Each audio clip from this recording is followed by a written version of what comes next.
అయోధ్య రామ మందిరంలో బాలరాముడి ప్రాణ ప్రతిష్ఠ కార్యక్రమంతో దేశవ్యాప్తంగా జోష్లో ఉన్న బీజేపీ లోక్సభ ఎన్నికల్లో వీలైనన్ని ఎక్కువ స్థానాలను కైవసం చేసుకునే లక్ష్యంతో పావులను కదుపుతోంది.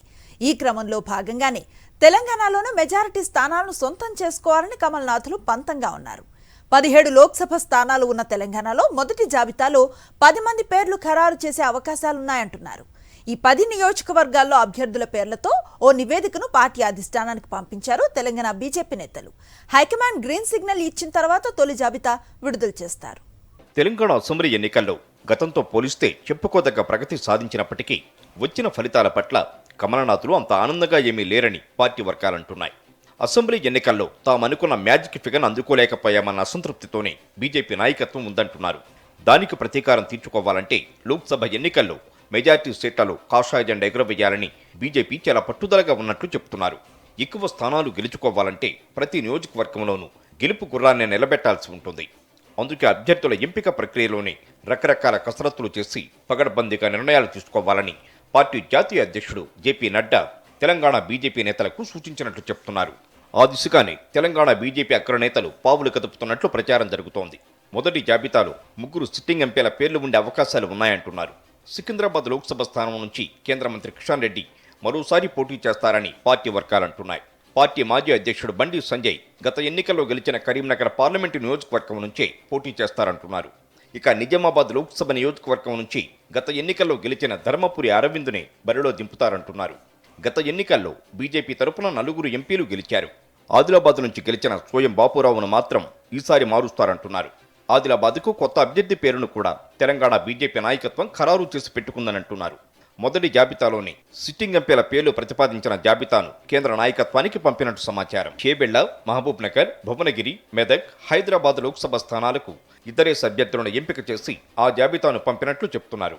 మల్కాజ్గిరి, జహీరాబాద్ లోక్సభ స్థానాల్లో టికెట్ కోసం విపరీతమైన పోటీ ఉండడంతో ఈ స్థానాలను ప్రస్తుతానికి పక్కన పెట్టినట్టు ప్రచారం జరుగుతోంది.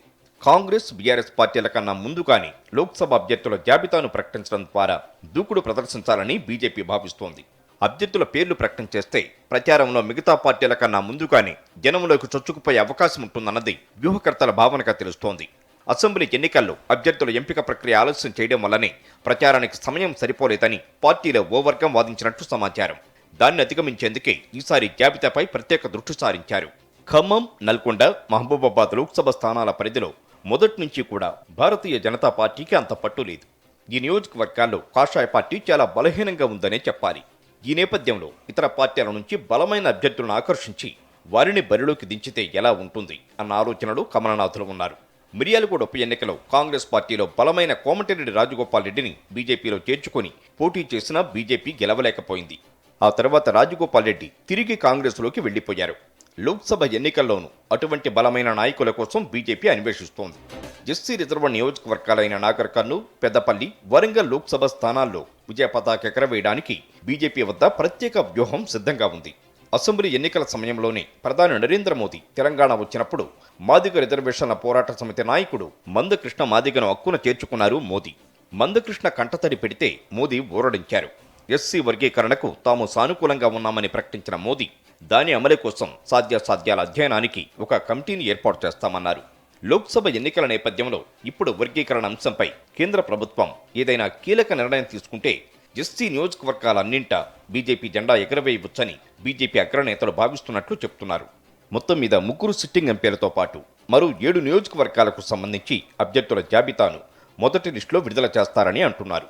బీసీలకు కనీసం 5 స్థానాలు కేటాయించాలని అంటున్నారు. మున్నూరు కాపు, గౌడ, ముదిరాజ్, యాదవ సామాజిక వర్గాల అభ్యర్థులకు టికెట్ ఇవ్వాలని సూత్రప్రాయంగా నిర్ణయించినట్లు తెలుస్తోంది. అదే సమయంలో రెడ్డి సామాజిక వర్గానికి చెందిన 3కి టికెట్లు గ్యారంటీ అని ప్రచారం జరుగుతోంది. ఎన్నికల షెడ్యూల్ వెలువడడానికి 20 రోజుల ముందే మొత్తం అభ్యర్థుల ఎంపిక ప్రక్రియ పూర్తి చేయాలని పార్టీ నాయకత్వం నిశ్చయించిందంటున్నారు. నాయకత్వం తీసుకునే సామాజిక సమీకరణలు ఏ మేరకు వర్కౌట్ అవుతాయో ఎన్నికల తర్వాతనే తెలుస్తుంది.